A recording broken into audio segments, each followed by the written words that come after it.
بەناوی خوای گەورە سڵاوتان لەبێت بینەرانی بەڕێز و خۆشەویست سەرڕای ناڕەزایەتی ناوخۆ و دەرەکی دادگای پێرازچوونەوەی هەرێم حکمی 6 ساڵ زیندانی بۆ 5 چالاکوان و ڕۆژنامەنووسانی بادینان پەسەند کرد. ئەوە چالاکوانانە بە تۆمەتی سیخوڕی و تێکدانی ئاسایش هەرێم سزای 6 ساڵ زیندانی هەروە 5 ساڵ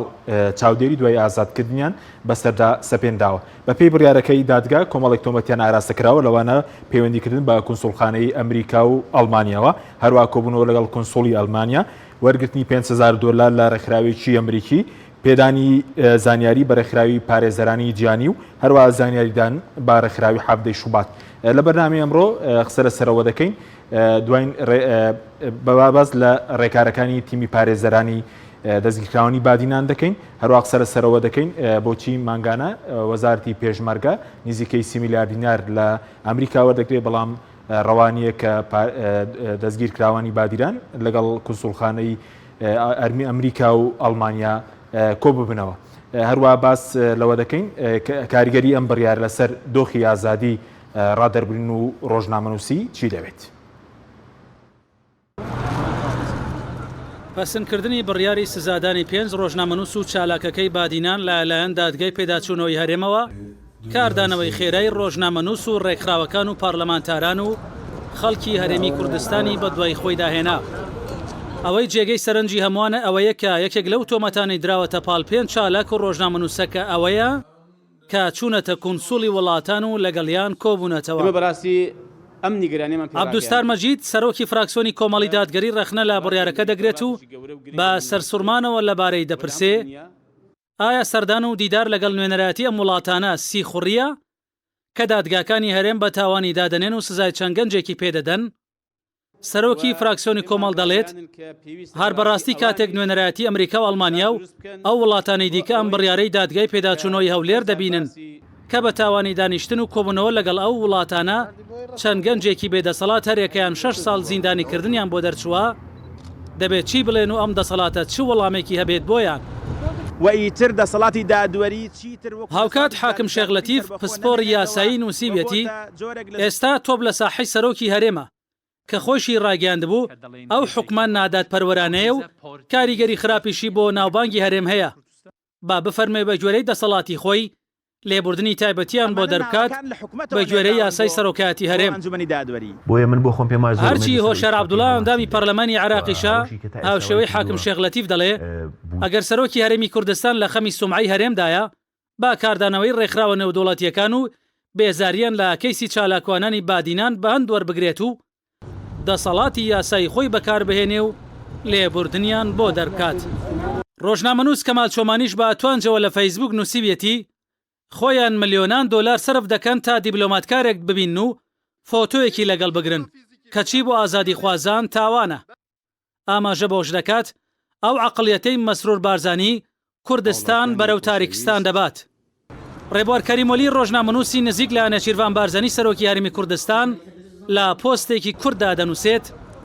پێدەچێت چالاکوانانی بادینان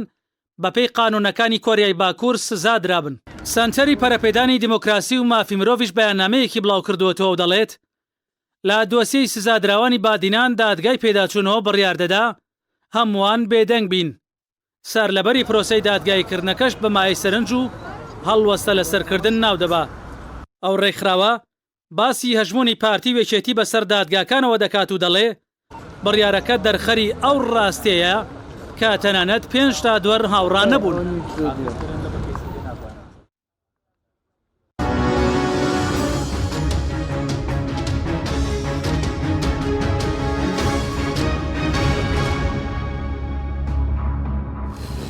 جارێکتر سڵاوتان لەبێت بینەرانی بەڕێز بۆ قسەکردن لەسەر ئەم پرسە میواندارێک لە بەڕێزان دکتۆر شێرکۆ حەمامی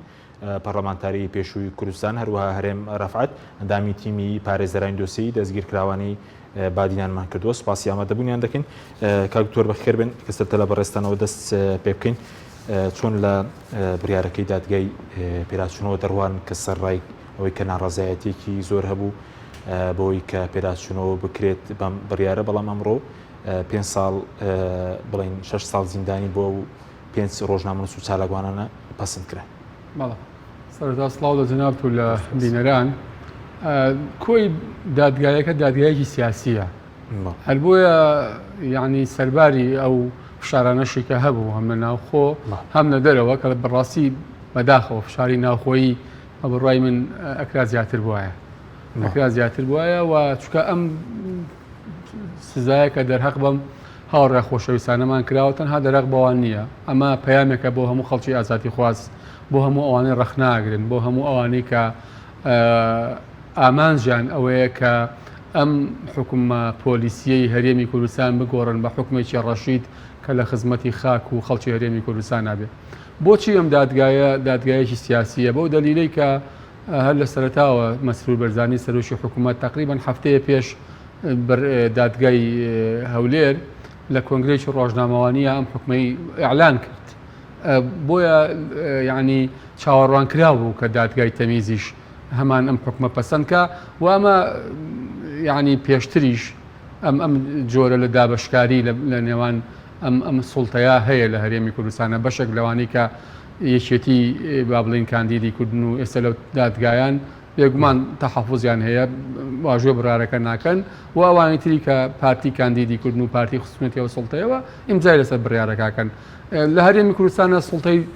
قەزایی بە تەواوەتی ینی بەم هەنگاوەی ئەگەر پێشتر ینی خەڵکانێک هەبوو بێتن یاخود بە جۆرێک لە جۆرەکان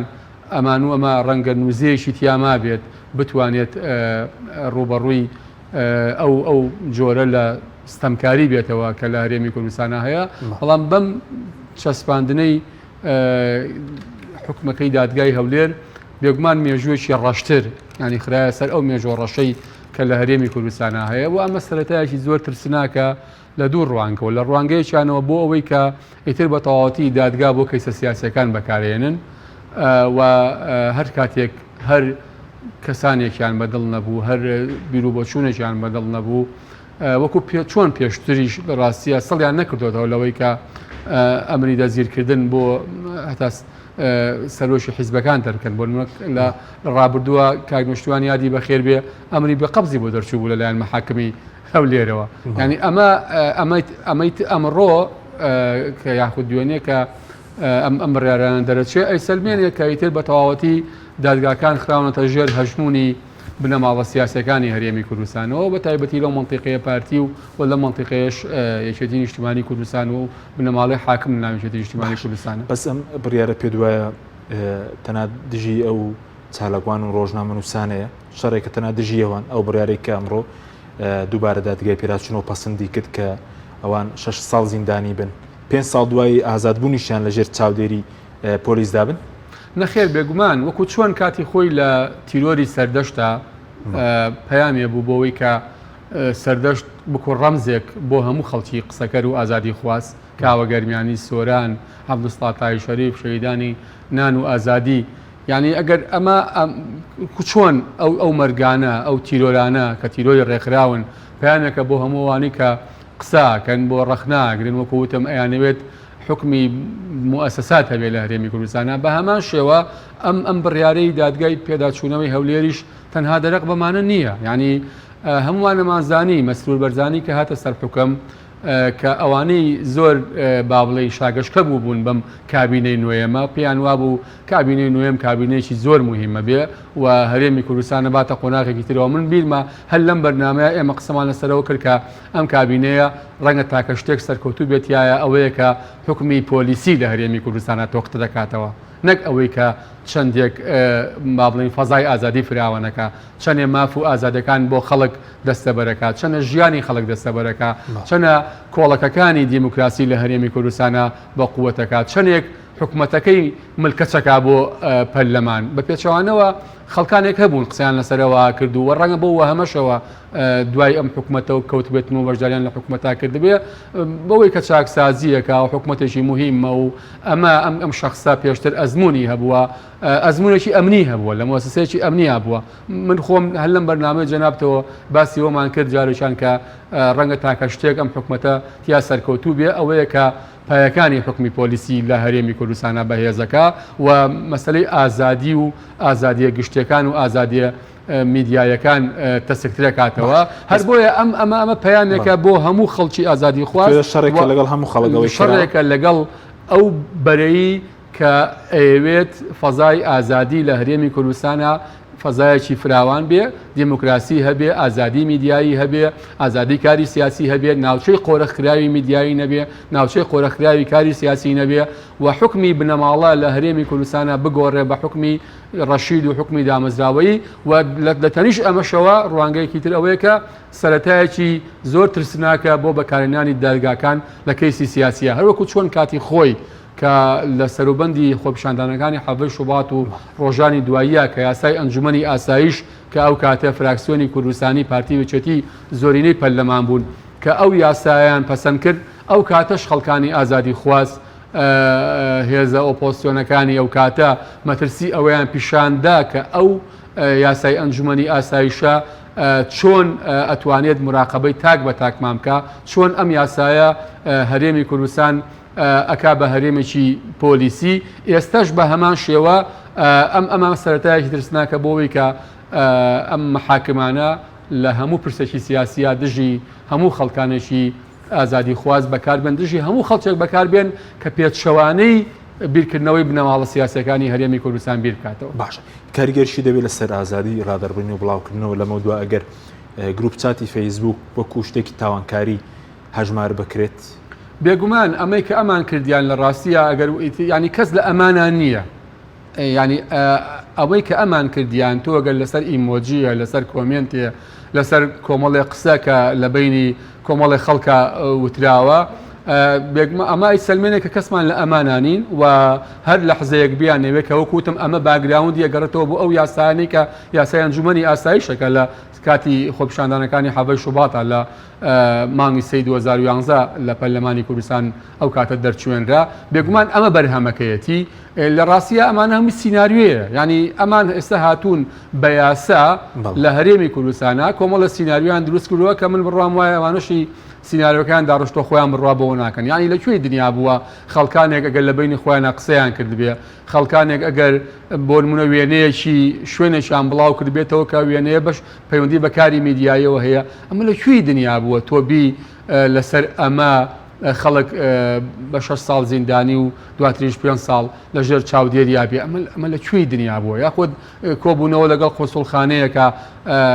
ئەمە بچێتە خانەی یعنی ئێستاگە بەم بە پێی ئەمەی ئەمان بێت ئەو قۆسوڵخانەی کە داهاتووە ئەمریکا و ئەڵمانیا کەواتەمانە کاری جاسوسیەکەن لە هەرێمی کوردستانە، ینی بەڕاستی ئەمە بێم قۆسوڵخانە خۆیان قبوڵی نەکەن، ینی چۆن ئەبێ خەڵکانە لەگەڵ قۆسوڵخانەیە کە دانیشتن کۆبوونەوەیان کردووە ئێستا تۆ بە تۆمەتی جاسوسی و تێکدانی یاسایشی هەرێمی کوردستان بیان خەیتە زیندانەوە، کەواتە ئەساسەن ئەوانەی کە لە قۆسوڵخانەکانە کارەکەن ئەو ینی بەشێکن بە قەولی دادگا و ئەنجومەنی یاسایش و ئەوانەی کە ئەم تۆمەتانیان دراوتە پاڵ و کەواتە ئەوان بەشەکەن لەم کارە تێکدەرانێت چۆن نەبێ ئەم قۆسوڵخانە قوڵیکەن، بۆیە ئەوانیش ئێستا لە بەڕاستی لە بەردەم بەرپرسیارەتێکی گەوران ئەم ئێوارەش ئەگەر باڵانە چوو بێتم قۆسوڵخانەی ئەمریکا بەیاننامە بڵاوکرێتەوە، بەڵام هەر بەیاننامە کافی نییە لە ڕاستیە. بەڵێ قۆسوڵخانەی ئەڵمانیاش بە هەمان شێوە دەڵێ بڕیارەکەی ئەمڕۆی دادگا زۆر سەیر و سەمەرەیە دژ بە ڕۆحی دۆستایەتی و نزیکی و هاوڕێیمان لەگەڵ هەرێمی کوردستان، بەڵێ هیچ بەڵگەیەکی ڕوونیشی تێدا نییە. هەر بەڕاستی ئەمانەی ئەو ینی وەکوتم هەمووی شانۆگەری بوو، هەمووی دروستکرا بوو، ینی ئینسان کە گوێی لەو تۆمارە دەنجیانە گرت باش ئەو شخصی کە ئەمان قسەیان لەگەڵا کردی سەر لەکوێیە ئەو شخصە بۆ ناگرن، ینی ئەوەی کە سەر لەبەری سیناریوە بوو وەکو چۆن کاتی خۆی بۆ سەردەژ عوسمان سیناریوەیان دروست کرد، ئەمەژەر سیناریوەیە لە ڕاستیە. من دیسانێڵێمەوە ئەم دادگایە دادگایەکی سیاسیە لە یەکەم ڕۆژەوە تا ئەمڕۆ دادگایەکی سیاسیە و دادگایەکە بەکارهێنرا بۆ ئەو مەبەستانەی کەوتمان بۆ ئەوەی کە بەرەی ئازادی و خەڵکانە کە پێچەوانەی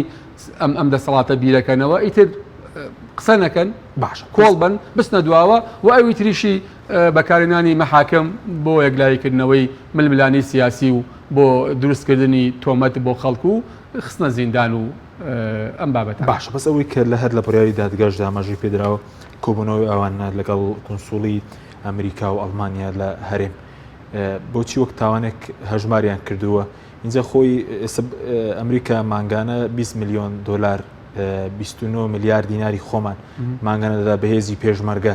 هەر خۆی ڕاستە خۆیەکە بەهێزی هاوبەشەکان ئەوانەی کە سەر بۆ وەزارەتی پێشمەرگە سرنج چی بوو لەبار نەک هەر ئەمریکا ئەڵمانیاش ینی ئەڵمانیا لە شەڕی داعشە زۆرترین هاوکاری هێزی پێشمەرگەی کردووە زۆرترین چەکی بەخشیوە بە هێزی پێشمەرگەی کوردستان ئەمە لە ڕاستیە وکوتم جۆرێکە لە سیناریۆ شانۆگەری ینی هیچ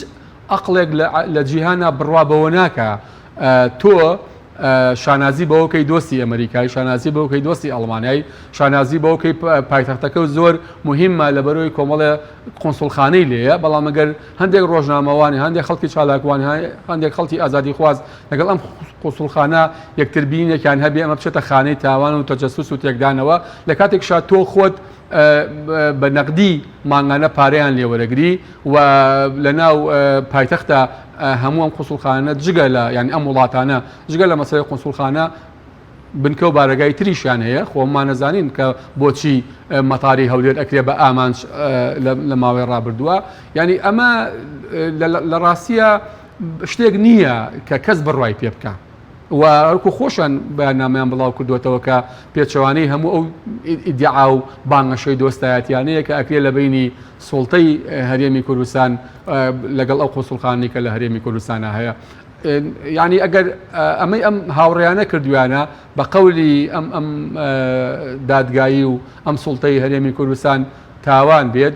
ئەوەل وەکوتم هەمومان لە ڕاستیا بێ بخێنە زیندانەوە ینی من بەش بە حاڵی خۆم لەگەڵ چەندی جاگەڵ قوسڵخانەشا دانیشتوم سەردانی پەرلەمانی ئەوروپاشم کردووە هەموو ئەو مەلەفانەی کە پەیوەندیدارن بە گەندەڵی ئەم ئایلە سیاسیانەی هەرێمی کوردستانەوە بردومان پەرلەمانی ئەوروپاش و عەرزیشمان کردووە و بە جیهانیشمان وتووە کە هەرێمی کوردستان سوڵتەیەکی چەتەیی مافیایی حکمیەکە یعنی ئەگەر ئەمە لە ڕاستیدا وەکوتم هیچ هینێکی نییە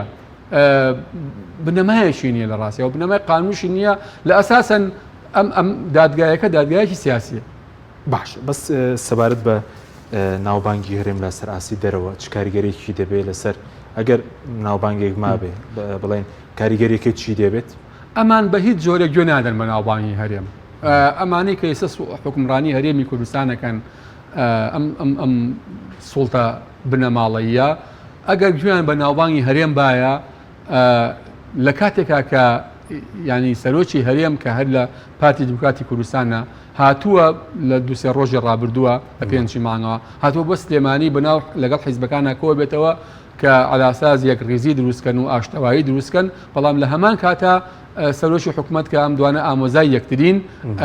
لەوێوە و دادگاکانی ئەو مەنتیقەیە ئەم فەرمانە ینی ئەم حکومە پەسەند دەکەن ینی ئەمای سلمێنێکە لە ڕاستیدا ئەمان لە خەمی ئەوانین کە هەم پەیوەندی کۆمەڵایەتی پەیوەندی سیاسی پەیوەندی کۆمەڵاتی نێوان خەڵک چی لێدێ پەیوەندی سیاسی نێوان حیزبەکان چی لێدێ ناوبانگی هەرێم چی لێدێ ئەمان لە خەمی ئەوان خۆیان چۆن نەتوانن بمێننەوە و بە بڕوای من ئەوەندەی ئەمان مەسەلەی کوردبوون مەسەلەی نیشتیمان مەسەلەی ئینتیما مەسەلەی ناوبانگی هەرێم لەکەدار و ناشرینیان کردووە لە بەرچاوی خەڵک هیچ کاتێ نەیارەکانی کورد نەیانتوانیوە ئەوەندە کار لەسەر ناشرینی کوردی بکەن ئەوەندەی ئەم سوڵتەی پارتی وێچێتی ئەم سوڵتە بنەماڵەییە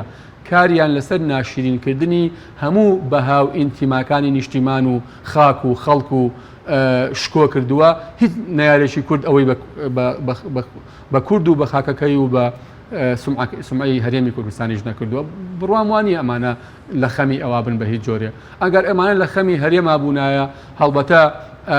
لە چەند ڕۆژی ڕابردووە بینیمان تورکیا چۆن لەشکرکێشیەکە چۆن وەزیری بەرگریەکەی یەت چۆن ئەڕوا چۆن لە ڕاستیدا هیچ حسابێک بۆ ئەم سوڵتانە ناکاکە لە هەرێمی کوردستانە هەیە ئەوە لەسەر ئەمانە بەجواب بەهاتنایە ئەوە لەسەرەوە بەجواب بەهاتنایە کە تۆ چۆن با بڵین لە خاچی خۆتایی ئەو یەک لەشکرکێشیەکە قوڵایی خاچی تۆ داگیرەکە بەڵام هیچ با بڵین حساباتێک بۆ تۆ ناکە بەڵام ئەمان هاتوون ئیش لەسەرەوەکەن کە چۆن لە ناو خۆیە ئەو دەنگە ئازادانەکە بکەن بۆیە بە بڕوای منەمانە گوێ نادەن بە سومعە ئەوەندەی گوێ ئەدەن بەمانەوەی خۆیان و بە قایمکردنی ئەو کۆڵەکانەی کە حکومێکی پۆلیسی لەسەر وەستاوە لە هەرێمی کوردستان بەسەوەی کەوان پێی تۆمەتبارکراون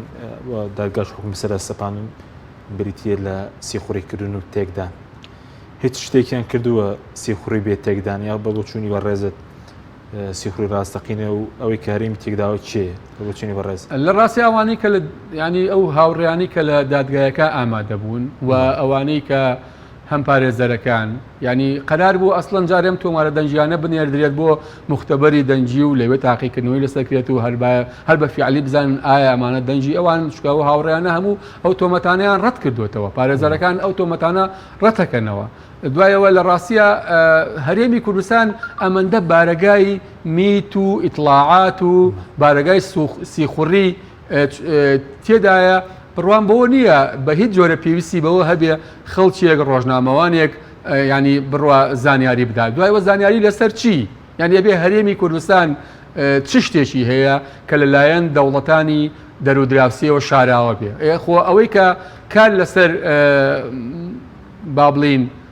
ئەوە کە کورد نەبێ بە شتێک تامان بێگومان پێش هەموو شتێک کورد خۆی وەسوڵتە سیاسەکەی بۆ بنەماڵە سیاسەکان چونکە من بڕوام وایە گەر تۆ خۆت پلانێکی باشی هەبێ و حیزبی باشە بێ سەرکردەی باشە بێ ئامانجی دوورمەودا هەبێت تاکتیک هەبێ بۆ هێنان دی ئەو ئامانجە دوورمەودایانە ئەگەر گەلە کۆمەچە و ئەوەش لەسەر بێ تۆتوانی نمونەی ئیسرائیلمان هەیە کە لە ساڵانی جەنگی جیهانی یەکەم و جەنگی جیهانی دووهەم ئەوانە چۆن توانێتی دەوڵەتی خۆی دروست کات بەڵام ئێمە جارێ ئەوە دۆخی ئەو سیاسیانەیە ئەو بەناو سەرکردانەیە ئەوانەی کە چەند ساڵە ئەم قەزەی ئەمیلەتیان بەدەستەوەیە و شکست ئەیسپێرن بە شکستێکی تر و هەروەها ئێران و تورکیاش بە پلەکەم و بە تایبەتی تورکیا ئەمانە کە لە ڕاستیە هەم لە ڕووی میدیاییەوە هەم لە ڕووی ئابوووریەوە هەم لە ڕووی عسکەریەوە بەردەوام ئەیانەوێت ئەم قوارەیە تێک بدەن و نەیهێڵن وەل نایبن بەڵام ئەمانە خۆیان سەدان بارگای ئاشکرا و نهێنیان هەیە هەم میت هەم ئیطلاعات هەم ڕۆژانە تۆبارانەکەن ئەوە بین تورکیا ئێستا بە نزیکەی 40 کیلۆمەتر هاتوتە قوڵایی خاچی هەرێمی کوردستانەوە و پارتی وێشێتی ئەگەر قسە لەسەر پارتی بێ بە تایبەتی کە ئێستاکە لە منتیقەکەی ئەوە ئەم دادگاییانە ڕوویدا و ئەم چالاکوانە نەخراونتە زیدانەوە باشترین پەیوەندی لەگەڵ تورکیا هەیە باشترین پەیوەندیان لەگەڵ ئێرانە هەیە و من بڕوام وایە یعنی ئەو دەوڵەتانە پێویستیان بەوە نییە خەڵکێک ینی زانیاریان باتیە ئەسڵەن چیان بوێت زۆر بە ئاسانی دەستیان نەکەوێ و بە جۆرێک لە جۆرەکان ئێستا هەرێم لە ژێر هەژمونی سیاسەتی ئێران و تورکیایە ئەم دوو حیزبە خۆیان تەرەفێکیان لەلایەن ئێرانەوە دەعمەکرێ تەرەفێکیان لەلایەن تورکیاوە دەعمەکرێ و ئەسڵەن تورکیا ئێرە وەکو بەشێک لە هەژمونی سیاسەتی خۆی سەیرەکە ئێرانیش بە هەمان شێوە باشە بەس سەبارەت ئەو ناڕەزایەتیانی کە هەبوون و ئێستاش ڕەنگە لەمە دووە هەبن بڵین دەبێت چی بکرێت لەمە دووە دەبێت ناڕزایەتەکان پەرەی پێ بدرێت چکە ئێستا باز دەکەێت تانەدان لە بڕیاری دادگای پێداچووناتی پارێزەرە هەروە باز لە سەرۆکی هەرێمیش دەکرێت کە لە ڕووی یاسایە و دەسەڵاتی لێبوردنێکی تایبەت دەربەت بەڵێ بێگومان بەپی ئەو یاسای سەرۆکایەتی هەرێم یەکێک لە دەسەڵاتەکانی سەرۆکی هەرێم دەرکردنی لێبوردنی تایبەتە و ئەمە لە ڕابردووشە بە تایبەتی کە ئەو کاتی بارزانی لە پۆستەکەیا بوو چ بە یاسایی چ بنە یاسایی درێغیان نەکردو لە دەرکردنی لێبوردنی تایبەتەوە ئێمە کاتی خۆی زۆر ئیشمان لەسەر ئەو لێبوردنان نەکرد کە هەتا لەو ماوەیەشی کە بارزانی ماوەکەی بەسەر چوو بووەوە بە نایاسایی لە پۆستەکەما بۆ هەل لێبوردنی تایبەتیان دەکرد بەڵێ یەکێک لە دەسەڵاتەکانی سەرۆکی هەرێم ئەوەیە کە دەتوانێت لێبوردنی تایبەت دەرکا و پێشتریش سەرۆکی هەرێم ئەوەی ڕاگەیان نبوو ینی ئێمە بینیمان بڕیاری کۆتایی نییە هەتا بە ڕاگیرا و ناویان بردن ینی لە ئەدەبیاتی سەرۆکایەتی هەرێمە ئەم هاوڕێیانە بە ڕاگیرا و ناوزەن کرابوو بۆیە ئێستا ئەم لە بەردەم بەرپرسیارەتیایە ئایا ئەو قسانەی کە پێشتر کردی تەنها بۆ میدیا بووە یاخود بە فیعلی ئەتوانێت ڕوبەڕووی ئامۆزاکەی بێتەوە و ئەم پێچەوانەی هەموو ئەو ویستانەی کە با بڵێ مەسئول بارزانی سەرۆکی حکوومەت هەی بووە و ئەو هەژمونی کە بەسەر دادگاکانە هەی بووە ئەم ئەتوانێت بە لێبوردنێکی تایبەتی ئەمانە ئازاد بکە. وە سەرۆکاتی پەرلەمانیش لە ڕاستیە بە تایبەتی سەرۆکی پەرلەمان هەر دیسان قسەیان لەسەر ئەم کەیسانە کرد. بۆیە ئەمانە هەمویان لە بەردەم بەرپرسیارەتیان بەڵام بە پلەی یەکەم سەرۆکی هەرێم چونکە ئەو توانێت لێبوردن دەرکیان و لێبوردنی گشتیە نەخێ پەرلەمان تەنها توانێت لێبوردنی گشتی دەرکا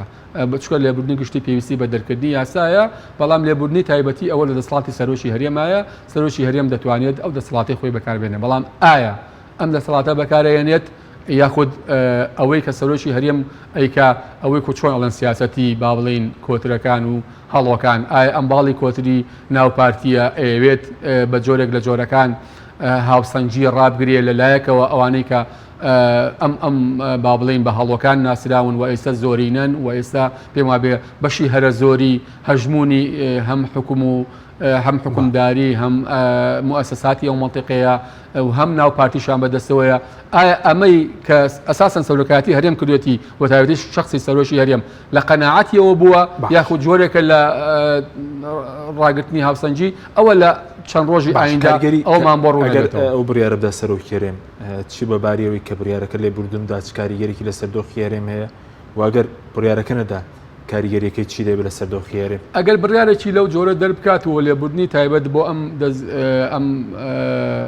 چالاکوانانە دەربکە ڕاستیە هەم ڕازگۆ بێ لەگەڵ پەیامەکانی خۆیان هەم ئەی سەلمێنێت کە ئەو حکومەی دادگاکان داوەتی حکمێک بۆ لەجێی خۆیان نەبووە حکمێکی ناعادیل بووە هیچ بنەمایشی دادگەری نەبووە و ئەگەر پێچەوانەکەشی بێ یعنی ئەویش بێدەنجی هەڵبژێرێت و بە تەواوەتی ئیتر ئەم سزایە چێتە بواری جێبەجێکردنەوە بەسەر ئەم چالاکوانانە ئەوە لە ڕاستیە هێندەی تر کە هەرچەنە خەڵک خۆی لە بەرامبەر مؤسسات لە هەرێمی کوردستانە بێمتمانەیە بە تایبەتی مؤسسەی سەرۆکایەتی هەرێمانە ئەوەی تر بێمتمانەی دروستەکە وای سەلمێنێکە ئەوە جۆرێکە لە دەور دابشکردن لە بینی سەرۆشی هەرێم و سەرۆشی حکومەتا کە هەردووشان لێک عیلەی سیاسی و باش حکومڕانی لە هەرێمی سەبارەت بە کۆنسوڵخانەکان ئەگەر ئەوان هەڵوێستێکی یەکلاکەرەوەیان نەبێت چونکە باز لەسەرەوە سزادراون یەکێک لە تۆمەتانەی بەسەریاندا ساختراوەتەوە پەیوەندی بە کۆنسوڵگەری ئەمریکا و ئەڵمانیاوەیە وەکو بە ڕێز و تەربیانامە بەس ئەگەر ئەوانیش فشارێک نەکەن ئەی و دوژمانەی بۆ پاڵپشتی لە ئازادی ڕادەرگیرژن و مافی مرۆڤ چ بایەخێکی دەبێگەر فشارێک نەکەن لە ڕاستیە من یعنی زۆر گەشتبین نیم بەوەی کە ئەوان بتوانن تازە گۆڕانکاری لەم حکومە بکەن چکەم حکومە دادگای پیاچوونەوە پەسەندی کردووە ئەوە گەر لە ڕاستیە ئەبوو لە کۆنسوڵخانەی ئەڵمانیا داوای لە سەرۆکی هەرێم کردووە کە بڕیارەکە بڵێن لێبوردنی تایبەتیان بۆ دەرکات ئەمان ناکرا لە ڕاستیە لە ڕابردووە ئەوە لە ڕابردووە زیاتر فشاریان کردایە ئێستا فعلەن تەنها شتێک کە بەدەستیانەوە ماوە ئەوەیە کە فشار لە سەرۆکایەتی هەرێمکردنەوە تایبەتی شخصی سەرۆکی هەرێم کە دەسەڵاتەکانی خۆی بەکاربێنێ بۆ دەرکردنی لێبوردنی تایبەت بەڵام ئایا سەرۆکی هەرێم کە وەکوتم لە هەمان عیلەی سیاسی حکومڕانی ناو پارتیە بارزانیە ئامۆزای سەرۆکی حکوومەتە و ئەم دادگاییە و سەر لە بەری کەیسەکە لە سەرەتاوە تا کۆتایی سەرۆکی حکوومەت خۆی هەژمونی هەبووە بەسەریا بەو دەلیلەی کە هەفتەیەک پێش دادگاش ینی پێش دادگا کەوتو حکوومەکەی ئەعلان کردوانە ئایا سەرۆکی هەرێم ئەمە ئەگەێنێتە ململانەیەکی وا لەگەڵ سەرۆکی حکوومەتە ئەمە بێگومان بەجێی هەڵین بۆ ئایندە سپاس دەکەم بەڵێ بینەرانی بەڕێز ناوبڕێکی کورتمان هەیە دوای ناوبڕەکە دەگەڕێنە وڵات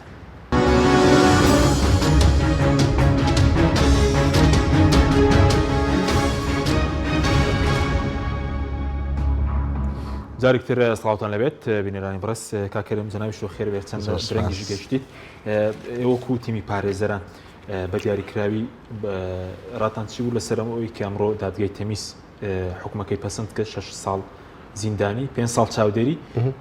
کامێرە و لاپتۆپ و شتەکانیشان دەفرۆشن وایە بەڵێ ئەوە دەکەوێتەوە سەر کە باز لە وەزارەتی دارایی دەکات کەواتە گفتەوە ملکی وەزارەت دارایی باش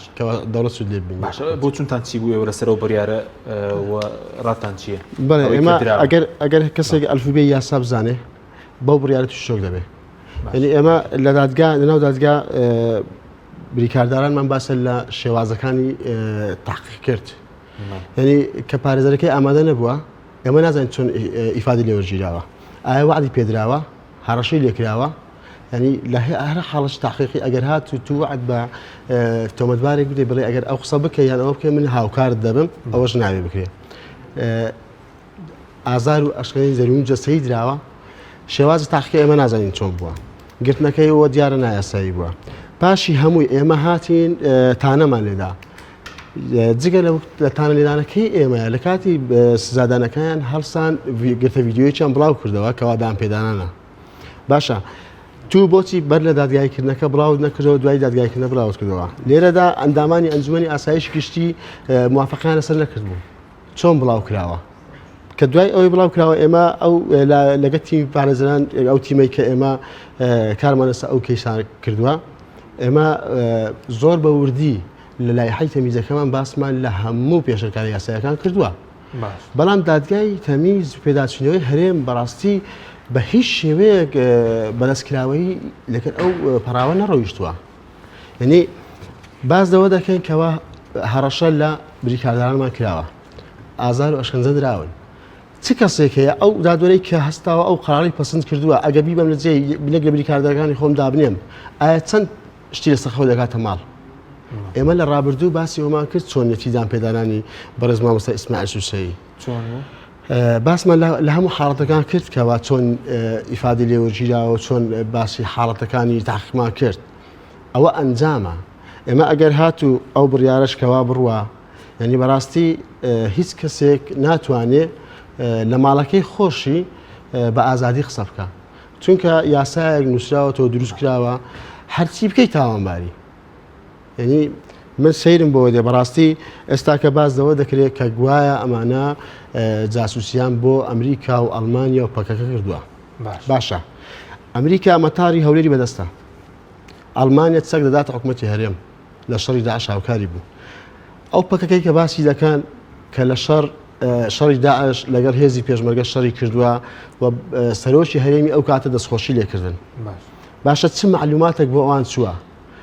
یعنی یەک لە معلوماتەکان دیار نییە باز لە گروپی مەسەنجەر دەکرێت کاکە گروپی مەسەنجەرە تو بۆ بە یاسای تەجەسوسی دەی بە مادە تەجەسوسی دادگایی دەکەی یاسایەکمان هەیە خراپبەکارهێنانی ئامێرەکانی پەیوەندی لێرە ئەمانە ڕۆژنامە نووسن دەڵێ بەڕاستیانی لە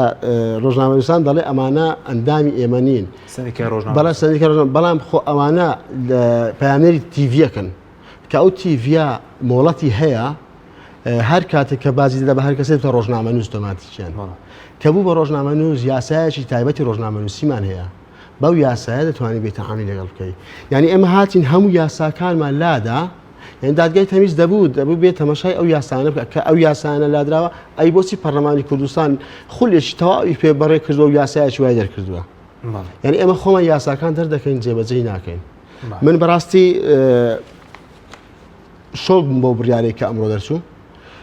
دادگای تەمیز ئەو کەسانەیە ئەو دادوەرانەیە کە زۆرترین خبریان هەیە باشە سێ دادوەر ڕێئیدا ئایا ئەو دوو دادوەرە بۆچی ڕێیانەدا دوو دادوەر ڕێیان نەداوە بەجێرەی ئەو بڵاوکراوانەی کە هەیە خۆی ئێمە ئەگەر ئەو قەراری دێتە بەردەستی ئێمە تهدید ناکرێ بەڵام لە چەند ڕۆژی ڕابردوو باسکرا کە لە بەڕێز حاکم شێخ لەتیف وەوردی باسی بابەتێک کردووە دەڵێ سێ لە دادوەرەکان بڕیاریان داوە بە پەسەندکردن دوو لە دادوەرەکان بڕیان نەداوە باشە ئایا ئەو دوو دادوەرە کە بڕیاریان نەداوە نایبگەڕێتەوە سەر ڕێیەکەی هۆکاری چی بوو یعنی ئێمە بەس دێین تەماشا دەکەین بە پارچە کاغەزە دەنووسینەوە و عرضی دەکەین وڵات تەزدیقم کرد بەچم یاسایەک تەزدیق کرد من بەڕاستی ڕووی دەمم لە دادگای پێداچوونەوە هەرێمە ئێستا هیچ شتێک وەکو تیمی پارێزەران لە بەردەمی ئێوە بەڵێ ئێمە وەکو خۆم وەکو تیمی پارێزەران تەسەی قەرارمان ماوە ڕاستکردنەوەی قەرارەکەمان ماوە ئەوەش دەتوانرێ هەڵبوەشێنێتەوە بەڵێ تەسەی قەرارمان ماوە ئەو کە مەش لە داهاتوو تەسەی ئەو قەرار دەکەین و تەڵەبی دەکەین بە هیوام دادگای پێداچوونەوەی هەرێم بێلایەنە بڕیار بدا یعنی ئەگەر بێ سەیری بابەتەکە بکەین لە کۆنگرێکی ڕۆژنامەوانی سەرۆکی حکوومەتی هەرێمی کوردستان پێشی دادگا بڕیاریدا گوتی ئەمانەت جاسووسن دادگای تاوان هەستا قسەکەیوی کردە قەرار دادگای تەمیز هەستا قسەکەوی دووبارە تەزدیق کردەوە یعنی ئەوە مانای خۆی هەیە ینی ئێمە بۆ تەماشا بکەین ئەو کەسانەی کە هاتوون تەزدیقیان کرد و دووبارە تەزدیق کراوە چێن لە هەمان خەتن لە هەمان ئەفکاری سیاسین خۆ کێشەکەی ئێمەدا لەوەدا من سۆر سەرم پێات ئەو ڕۆژە باسی دەکەن دوو دادوەری یەکێتی پەسەندیان نەکردووە سێ دادوەری پارتی پەسەندیان کردووە خۆی تو کە دەبی بە دادوەر دەبی وەلای سیاسیت نەمینە یعنی دادوەرمان هەیە کاندیدە بۆ پۆستی ئەسبی دادوەرمان هەیە چی بۆ سەر مەزار ئەمانە ئەسڵەن ناوی دادوەری بکەن یاساکە وا داناوە بەدەستی من تون یا تو کە یاسایەکە داناوە دەبی کاری پێ بکەی بەڵام بەڕاستی لە هەرێمی کوردستان زۆرترین یاسامان هەیە کەمترین کاری پێ دەکرێت باشە یاسای ڕۆژنامەنووسی بەڕاستی پێم باشە ئلغا بکرێتەوە ئاخر ئەگەر ئیشی پێ ناکە بۆچی تا خۆ بۆ جوانی نییە هەردای نێموو لەوەقع ئیبراوی کەمەوەڵە ئەو یاسایانم دەرکردووە باش بەس زۆر بە کورتی ئەوەی کەوتت لە قۆناغی دەستگیرکردن لە قۆناغی لێکۆڵینەوە هەتا دادگای پێشێلکاری زۆرە بوو بەرامبەر ئەو چالاکوان ڕۆژنامەنووسان من بگەڕنەوە سەرەتایی لە ئافتی دەی 2020 ئەو کاتێک کە بەڕێز شێوانی دەستگیر دەکرێتن لە لایەن خانەوەکەی و تەلەفۆنم بۆ کراوکە من ئەو بەڵگە و ئەدلانم کە هەیە لە هەشتیدا بەڕێز دادوەری لێکۆڵینەوە ڕێ پێدام کە بچم وەکالەتی بریکارنامەی تایبەتی لە بۆ بم بەڵام ڕێگەنە لە دوای ئەوە من سەردانی دۆکم کرد لە چاردەی مانگ سەردانی دۆکم کرد و داواکاریەکم دا بەدەست دادوەر دادگای لێکۆڵینەوەی دۆک بەشی ئاسایش دادوەر موافقەی کردکەوە من بچم ئەم پەراوە بخوێنمەوە بە وتەی خۆی گوتی 12 مانگ من لێرە وتەم لێ وەرگرتووە کاتێک سەردانی ئاسایش دۆکم کرد گوتی لێرە نییە پەراویش لێرە نییە دوای ئەوەی کە گەڕینەوە هەولێر لە دەستەی مافی مرۆڤی هەرێم داوایەکمان پێشکەش کرد لەگەر خێزانی بەڕێز شێوانی هیچ جوابێکی ئەو داوایمان نەهات زۆرترین لایانی نێودەوڵەتی و ڕێکخراوەکان و سیپیژێ و کۆمەڵێک ناوی جوان جوان هاتنە سەخت هیچ ئەنجامێکی نەبوو من بەڕاستی پێم ئەو قەرارەی کە ئەوڕۆ تەزدیق کراوە پێم باشە بەس ئەو ناو باق و بریقانە کۆمەڵگەی نازانم نێودەوڵەتی و ڕێکخراوی فلان و فیسکە و چی یعنی ئێستا کە ئەگەر هات و شێوانی و جەماعەت ئەو هاوڕێکانی تەجەسوسیان بۆ ئەمریکا کردووە بەرنامەی ئەتۆمیمان هەبووە لێک لە شوێنەکان دەڵێ ڕسمی فڕۆکەیەکی گرتووە ئێمەی کورد هەروە من لە زادە بڕۆ فڕۆکەی بێ هەمووان سەیری دەکەین ئەنی باز لەوە دەدەی ئەو فڕۆکەیە من لە ئەسڵەن لە کوردستانی ڕۆژئاوا گرتووە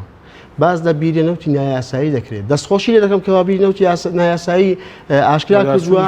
ئاشکرا کردووە و کەوا دەبوو دەستەی دەستپاچی هەرێم بچی بەداچوون بکاتن یعنی ئەو بیرێنەوتێک کە و بابەتی لەسەر نووسی بوو ئەو بوو کە پارەکەی نایەتەوە خەزێنەی گشتی خۆی کەدەری نایاسایی لە بۆ بەرژەوەندی تاکەسیە لە موافقە عامە نیە ئەوە هەستاوە کەسی نیشتیمان پەروەرن کەسێکن هەست بە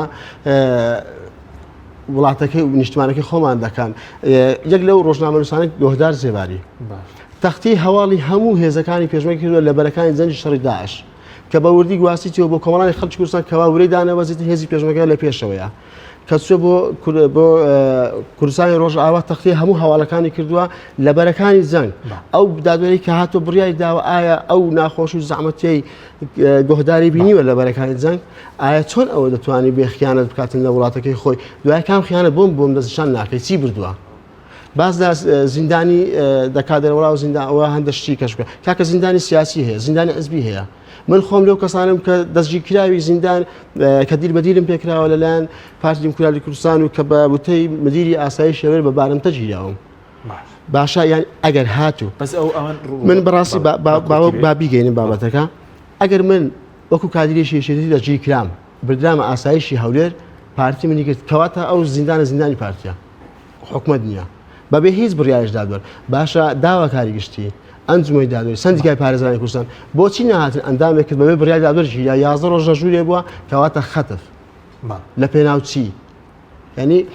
شتی زۆر سیر لەو هەرێمە دەبیستین من ئێستا وەکو خۆم کە بەڕاستی لەوانەیە دەتاوانم بۆ ئامادەکراوی یعنی جێ لە کەس ڕناگیرێ هیچ کەسێک نییە ئێستامە ئەو ڕوونکردنەوەی دەنێت بە هەموو خەڵک دەنێت کاکە نایاسایی و ناحەقی بەرامبەر بەوانە کراوە کەسێک ورتەی لێوە نەهات یەک کۆبوونەواتی سیاسیم پێ بڵێت کە باز لەو کەیسان کاکە بەسە یاسا ناشرین مەکەن هەموو باز لە پۆست دابشکردنی پۆست دەکەن ئەوە بۆ من ئەوە بۆ من یعنی گەیشتە ئەو حاڵەتەی دادگای پێداچوونەوەی هەرێم ببتە پشکێنا ئەوەندە بۆ من ئەوەندە بۆ تو باش سپاس دەکەم کاک دکتۆر ئێستا بە بۆچوونی بەڕێز دەبێت لەسەر ئاستی خەڵک و شەقامیش چی بکرێ بۆی فشارێک دوێت سەرۆکایەتی هەرێمە کسوڵخانەکانە بۆی چکەوتڵان ئەوان لەسەر مافی خەڵک دەستگیر کراون بۆچی هێر بەتەنیا جێبێ هەڵدرێن خۆیان کەسوکاریان پێش هەموو شتێک لە ڕاستیە و هێزانەی کە لە ناو حکوومەتان و هێزانەی کە لە سێ ڕۆژی ڕابردووە پێشوازیان لە سەرۆکی هەرێم نێچیروان بارزانانی کرد ئەمان لە بەردەم مەسئولیەتێکی زۆر تاریخی و مێژوویان ئەنی ناکری هەر بە بەیاننامەیەک شانی خۆیان لە مەسئولیەتەکە خاڵی بکەنەوە هەموو ئەوانەی کە لەناو ئەم حکوومەتە پۆلیسیی ئێستای هەرێمی کوردستانان لە ئەوە ڕۆژ و تا ئێستا جگە لە قسە و بەیاننامە هیچ شتیان نەبووە نەمان بینی هیچ کێشێک لە ئەندامانی ئەنجومەنی وەزیرانی حیزبەکانی دەرەوەی پارتی تعلیقی وەزیوەتی خۆیان بکەن لە ئەنجومەنی وەزیرانە کۆبوونەوەیە بەجێ بێڵن ینی وەکو احتیجاجێک بۆ سەرۆکی حکوومەت بڵێن ئەمە چییە لە ناوچەی تۆوە ئەکرێت چونکە لە ڕاستیە ئەوەی کە باز لە یەک حکوومەتی بکات لە هەرێمی کوردستانە سەرابە لە هەرێمی کوردستان نەک دوو حکوومەت هەیە نەک دوو ئیدارە هەیە بەڵکو کانتۆناتی جیاوازی دەسەڵاتی مەسئولین و ئەمانە هەیە ینی هەرێمی کوردستان نەک یەک دەسەڵاتی تیانە فرە دەسەڵاتی تیان ینی یەکێک لە مشکلە هەرە گەورەکانی هەرێمی کوردستان فرە دەسەڵاتیە فرێشوەخاییە لە هەرێمی کوردستانە بۆیە ئەو هێزانەی دەرەوەی پارتی دیموکراتی کوردستان بە تایبەتی ئەوانەی کە لەناو حکوومەتان پیشەدینی نیشتیمانی و بزوتنەوەی گۆڕان لە ڕاستیە لە بەردەم بەرپرسیارەتێکی مێژوویان کە تیمەکەیان چیەکەن لە سەرۆکایەتی هەرێم لە حکوومەت کە لە کاتێکا ئەبینن هەموو ئەمانە دەتوان لە سەرۆکایەتی هەرێم من تێ ناگەم ئەگەر پۆستێک تەنها بۆ پۆست و بۆ کۆمەڵی ئیمتیازات بێت نەتوانێت خزمەت بە ئازادی بە چاکردنی وەزعی کوردستان بە دامەزراوەیکردنی هەرێمی کوردستان بە دوورخستنەوەی دەستی حیزب لە بینەقاقای هەموو سێکتەرەکانی هەرێمی کوردستان وەوە بینیشمان دواشوێن دادگای پیاچوونەوە چونکە ئەمە لە ڕاستیە کەیسێکی سیاسیە هەفتەیە پێش دادگای هەولێریش مەسرور بەرزانی سەرۆکی حکوومەتی کوردستان ئەمانەی یەکلایی کردوێتەوە وەقسەکانی ئەو هەنگاو بە هەنگاو تەزیق کراوە تا گەشت بەم ڕۆژە بۆیە ئەوانە لە بەردەم مەسئولیەتێکی زۆر مێژوویان و دوو هەم هێزەکانی تریش بەڕاستی هەم کۆمەڵ هەم یەکگرتو هەموو ئەوانەی کە وەکوتم پێشوازیان لە سەرۆکی هەرێم کردووە دەبوو لە ڕاستیایەشێک ئەجێنداکانیان ئەوە بۆە پێیان بووتە لەوەفدی باڵای کۆمەڵ مامۆستا داوا لێ کردو لە سەردانەکەی لە سەرۆکایەتی هەرێمی شەر دووبارە داواکاری سەرۆکی مەسەر بۆ لای کۆمەڵ وتوی لیژنەیەکمان پێکێناوە بۆی کە پێداچوونەوە بکرێت بێگومان هەموو ئەوانەی کە کردویانە ئەبێت لە ینی بۆ ڕای گشتی ئاشکراکەن و بە خەڵک بڵێن ئێمە ئەمەمان کردووە چکە ناکرێت وەکوتم ینی ئەگەر وا بێت ئەو سەرۆکی هەرێم وەکوتم جۆرێک لە دەور دابشکردن ئەوەی ئەمێنێتەوە بۆ خەڵک بۆ میدیای ئازاد کە ڕاستیە میدیای ئازاد لەزین ڕۆژ بەڕۆژ لە پاشەکشایە لە هەرێمی کوردستانە و بۆ ڕەوەندی کوردی لە دەرەوە و خەڵکانی ئازادی خواست ئەبێ بێدەنگ نەبین و ئەبێ ناومێد نەبین هەرچەندە هەوەکو کاک هەرێمی ژووتی و پێشتریش کە باسمان کرد ئەمە لە دەرکردنی یاسای ئەنجومەنی ئاسایشەوە بۆ ئێستا بەڕاستیە کەسمان لە ئەمانانین لە هەرێمی کوردستانە و ڕەنگە ئێستاکە هەر هەمومان زیاد لە تۆمەتێکمان بۆ دروست کرابێت زیاد لە کەیسێکمان بۆ ئامادەکرابێ بەڵام ئەمە ئەبێت لە ڕاستیدا خەڵک بە تەواوەتی خۆی بە خاوەنی ئەم کەیسە بزانێ چونکە هەموو ئەمانە هیچیان کێشەی شخصیان نەبووە هەر هەمووی لەسەر مافی گشتی لەسەر ئازادی لەسەر ژیانێکی باشتر بۆ خەڵکی هەرێمی کوردستان و حکومدارێکی ڕەشید ئەمەیان بەسەر هاتووە بۆیە پێویستە ئەم کەیسە ببێتە کەیسی هەموو خەڵکی هەرێمی کوردستان و هەمووی هێزانەی کە دیفاع لە ئازادیەکەن و پێیان وایە دەبێت جیاواز بن لە پارتی. سپاس دەکەم کاک کەریم لە سەبارەت بەوەی کە لە قۆناغی لێکۆڵینەوە تا دادگایش زوڵمی زۆریان لێکرا ئەشکەنجە و هەڕەشە هەبووە ئەوەی کێوە یا خۆتان چاوتان پێکەوتن وەکو پارێزەرەکان بەڵێ خۆی ئێمە من نەمتوانی و ئەستن بە هیچ شێوەیە لە کاتی لێکۆڵینەوە ئامادەبم لە کاتێک پێی یاسا دەبێ ئامادەبی بەڵێ بە پێی یاسا ینی ئەو سەرۆکی هەرێم سەرۆکی حکوومەت کە سوێندی خوارد دەرەی یاسا کار پێکراوەکان من دەیپارێزم باشە ئەو یاسای کار پێکراوە ڕێم پێدا من بچم ئامادە بم لە کاتی لێکۆڵینەوە بەو ئامادە نەبوو دوو لە ناو دادگای تاوان لە ناو دادگا بە دادوەری دادگای تاوانی گوت کاکە من هەڕەشەم لێکراوە بە خێزانەکەم ناو دادگا هاواری کرد بەڵێ یەک لەو حاڵەتانە بەڕێز ئەندامی داواکاری گشتی بەڕاستی شتێکی زۆر سەیری باس کرد داواز دادگا دەکەم بریکارنامە لە پارێزەر هێرم بسنێتەوە لە بەڕێزت بەڵێ بۆچی یعنی لە پێناو چی ینی داواکاری گشتی ڕێی هەموو خەڵکە تەرەفگیری پێوە دیار بوو بە هەموو شێوێ نایاسایەکان ئێمە لە ڕابردوو باسمان کرد یعنی من سەیرم پێ دەدەی خەڵکی کوردستان شتی زوو لەبیر دەکات ینی باسمان کردووە کاکە بەو شێوازە دامپێدانان کراوە تا ئێستاکە من ئەمڕۆ لە ماری تۆمەت بریکارداران قسەم کردووە 2 مانگە پەیوەندی تەلەفۆنی ئەنجام نەداوە شێروانی لە گۆدار زێباری و کامڕۆ لەگەڵ چکە باوکی زۆر بە تەمەنە قسەم لەگەڵی کردو تاوەکو دڵناوی 2 مانگە پەیوەندی نازان کوڕەکە چه حاڵێکە ینی ئەو هەبوونی یاساییە لە پێناو چی باشە ینی کەس نەماوە خاوەنی ئەو هەرێمە بێ ینی ئەو هەموو تاوانە نایاسای ئەنجام دەدرێتن هەتا ئێستا کەسێک نەدرا لە دادگا باشە هەر هەمووی وەزیرەکان دادوەرەکان باشە ئەمانە هەمووی ڕاست بوون ئەگەر هەمووی ڕاست بوون دەبێت ئێمە هەڵەبین قانونی عقوباتی عراقی ئوسوڵ محاکەماتی جەزایی زۆر بە دیاریکرایی باز لە بابەتەکان دەکەن ینی ڕاستی ناحەقیق بەرامبەر بە کاکشیڤان کراوە مامۆستای ئاینی کاکە تا ئێستا باز نکراوە کە مامۆستایەکی ئاینی دادگایی کراوە ئەزانی زەستی جیا بەڵێ مامۆستای ئاینیە بەڵێ مامۆستای ئاینی چەندین سال لە وتاری لە مزگەوتەکان تەنها وێنەیەکی بۆ هاتووە نەیکردوێتەوە باشە من تاوانم چی ئەگەر تو وێنەیەک بۆم بنێری من زیان چی بکەم یاسە وێنەیە کە بۆت بێتن 6 ساڵ زیندانی کردن خۆی ئەگەر بێ ئەو 5 ساڵ چاودێری ئازاد ئەخر لێرە باز دەشتی دەکرانی بەڕاستی گاڵتە جاریە وڵا سەرۆکی هەرێم بە عفوخاز بێدا زانی ئەمەمانای چیە ئەمە فێڵێکە لە خەڵک دەکرێت ئەمە ئێمە هەموو توانەمە بەکارێنە بێتاوانیان بسەرمێنین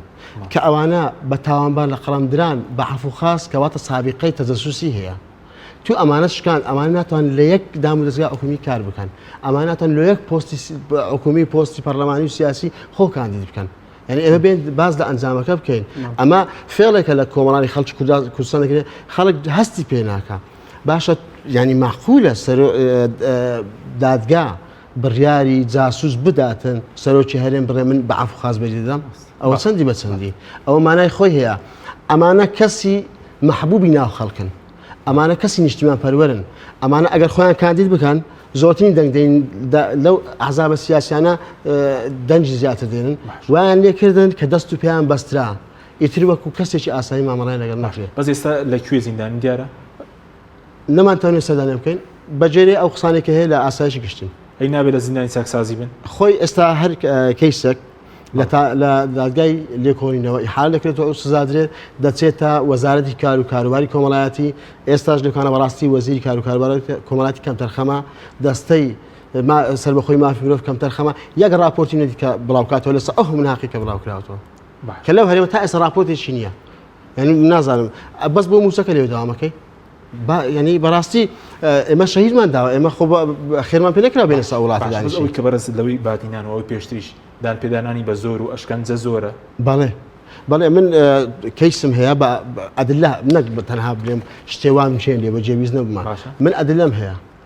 بەڵگەم هەیە بە دەقیقەن خۆی باز دەکات دەڵێ بەو شێوازە دانپێدانان پێکرا ئەشکەنجەی چی بۆ نمونە لەو کەیسی ڕابردوون بەڕێز مامۆستا ئیسمان شوسەی کە باز دەکاتن هەتا بەو نەسەڵ بە من دەڵێ ناتوانم هەندە شتێ باسی بکەم بەڵام ئەشکەنجەی دەروینی جەستەیی باشە بۆ چی ینی چی کردووە خاچی فرۆشتووە نەوتی فرۆشتووە ئەگەر ئەو کەسەی ئەمانە سزادا باشە هیچ بەڵگەیەکی بەسەردا ساغ نەبەوە کە تۆمەت ئاخر خۆی ئەمە لە دادگا چەند شتێ دەکەن بەڵگەی بیندراو بەڵگەیەکی نووسراو ئەوە نەبوو یانی هیچ جگە لەوە یعنی مخبیر سڕی تەنها بەرچاوڕوونیە قەراری پێدەرناچی لانی لەو کەسەی بەڕێ ئەوانەی بادینان کەسێک وەکو برادریش خۆیان خۆی نزیک کردوەوە هات برادە دانیشن باز لە حەدەسێک دەکەن هەستاوە ئەمانەی کردوتە بابەت ینی ئەو حاڵەتانە بەڕاستی ترسێک بڵاو دەکرێتەوە ینی تەنها کەسێکە ڕناوەسی و کەسیش ناتوانێت برێوامەکە بۆچی زۆر بە کورتی لە ڕاستیە داوام وایە لە خەڵکی هەرێمی کوردستان خۆیان بە خاوەنی ئەم کەیسە و کەس و کارەکەیان بزانن بۆی بە زیندوی مێنێتەوە ببێ بە عیبرەت بۆ دەسەڵاتدارانی هەرێمی کوردستان و لە ڕاستیە ئەمە ئەوەش بڵێم کە ئەوەی کە جەناب بوت و سزای 6 ساڵ زینداری و 5 ساڵ چاودێری ئەمە لە سەردەمی سەدامیشە هەموو ئەو زەندانە سیاسیانەی کە بە عفواتیش بەرەبوون کە لە زیندان هاتنە دەرەوە ئەبوو هەفتانە سەردانی بەرەبراتی ئەمنی شارەکانیان کردایە و ئیسپات وجودیان کردای لە ڕاستیە ئەمە هەمان لاساییکردنەوەی حکمی بەعسا کە ئێستا بەسەر ئەم چالاکوانیان سەپاندووە. سپاس کاکرێمەگە بە کوتی شتێکت ماێ زۆر بە کوتی کواتنەوە. بەڕاستی من داواکارم لە دادگای پێداچینەوە و دەستەی قەزایی تکایە بە یاسا جێبەجێ بکرێن. ئەمە ئەوان دادوەرەکان سەقفش زەمانیان هەیە یاسا بۆی داناون لا جەریمە ولا عقوبە ئیلا بالنەس. یعنی نەسەک دیاری کراوە تو دەبی بە شێوازە دادگای خەڵکی بە میزاجی نا. سپاس بۆ هەردوولاتان، سپاس بۆ بینەرانی بەڕێز، سپاس بۆ هاوکارانم، خواتان لەگەڵ.